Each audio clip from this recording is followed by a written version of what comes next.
Welcome back to Take the Leap Management, the podcast where we dive into the strategies that help you lead projects, portfolios, and organizations with clarity and foresight. Today, we're taking a deep dive into a topic that's fundamental to risk management. Where should risk analysis be done? Should it happen at the project level, the portfolio level, or at the executive level? And how do these levels interact with one another? Risk analysis is essential at all levels, but the scope and focus differ significantly depending on where you're sitting in the organizational hierarchy. While each level has its own priorities, what often gets overlooked is the interplay between these layers and how risk management must be an integrated effort across the entire organization. Let's start by looking at risk analysis at the project level. This is where risk management typically begins.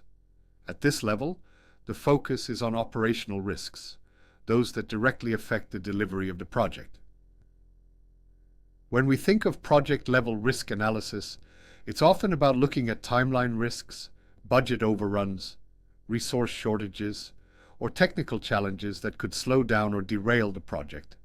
For example, a software development project might face the risk of scope creep, or a construction project might run into delays because of bad weather or material shortages.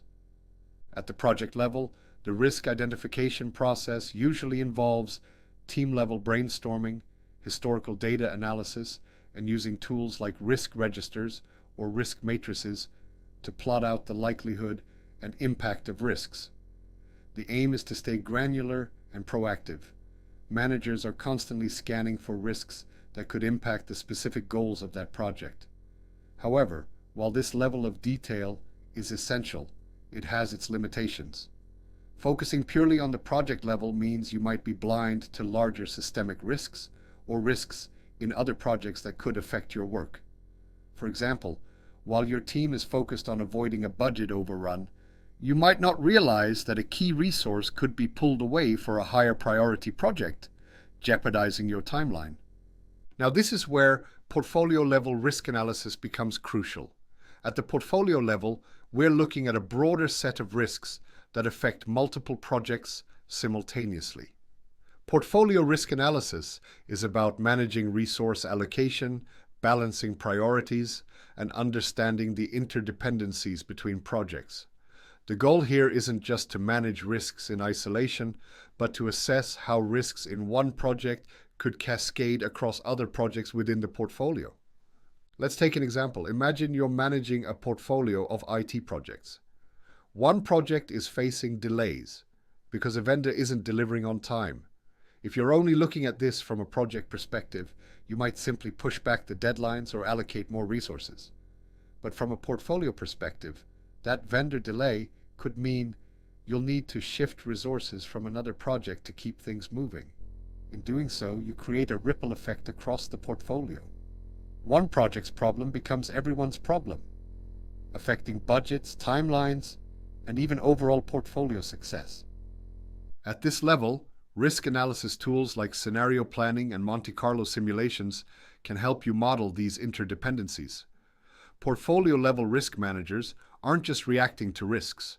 They're proactively balancing the portfolio's overall risk exposure by making decisions about where to invest resources, which projects to prioritize, and when to hit pause on lower priority work.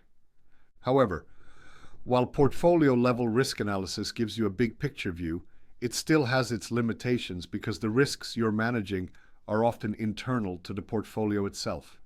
You're focused on coordination between projects, but what about the larger strategic risks facing the organization? This is where we move to the executive level of risk analysis.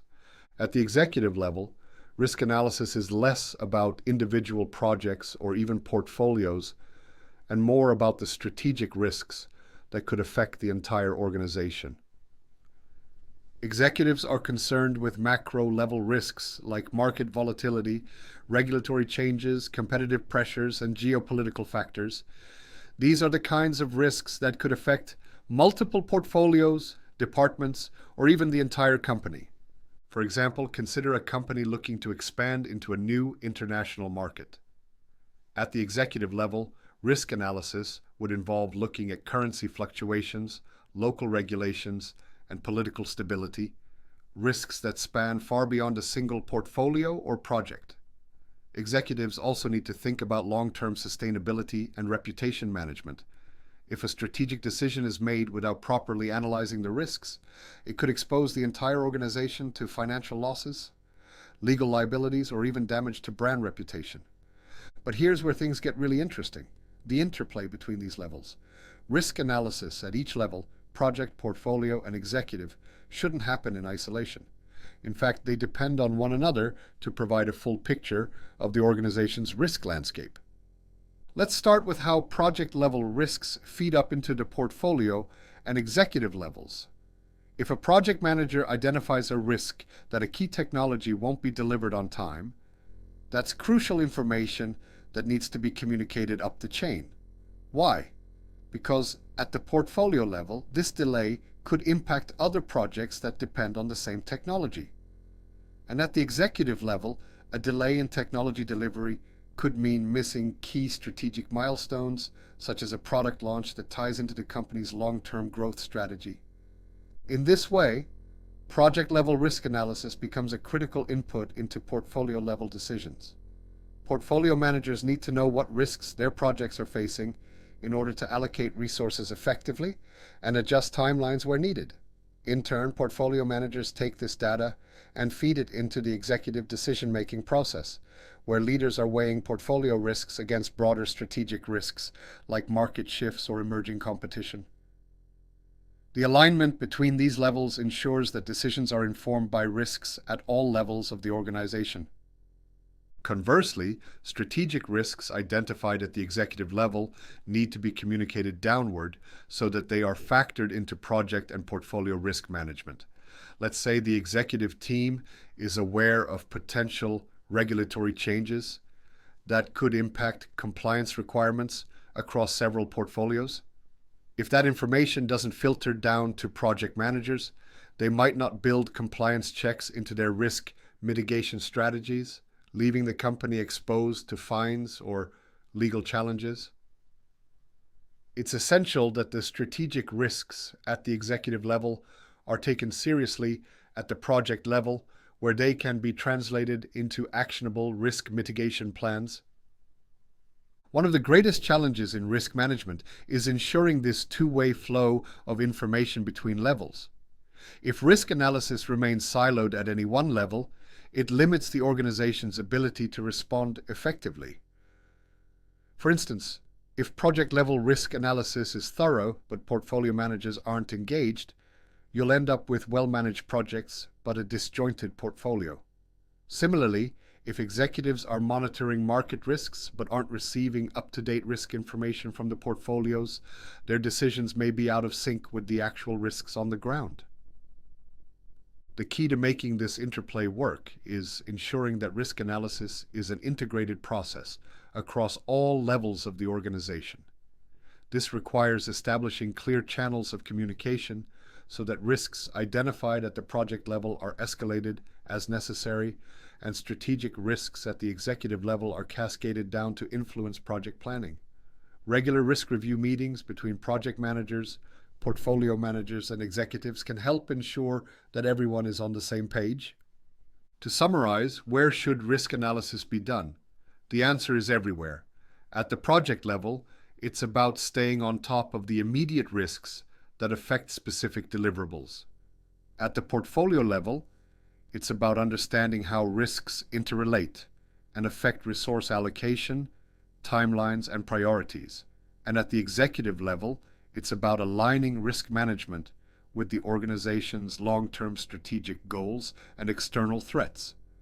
The real challenge and opportunity lies in ensuring that these levels work together.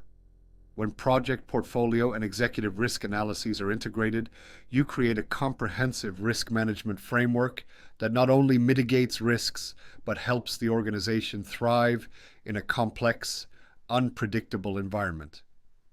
Thanks for joining me on Take the Leap Management. I hope today's deep dive into multi-level risk analysis has given you fresh insights into how to strengthen your approach to managing risk across your organization. If you found this episode valuable, don't forget to subscribe, share, and keep tuning in for more ways to lead your projects, portfolios, and teams with confidence. Until next time, stay aligned, stay proactive, and keep taking the leap.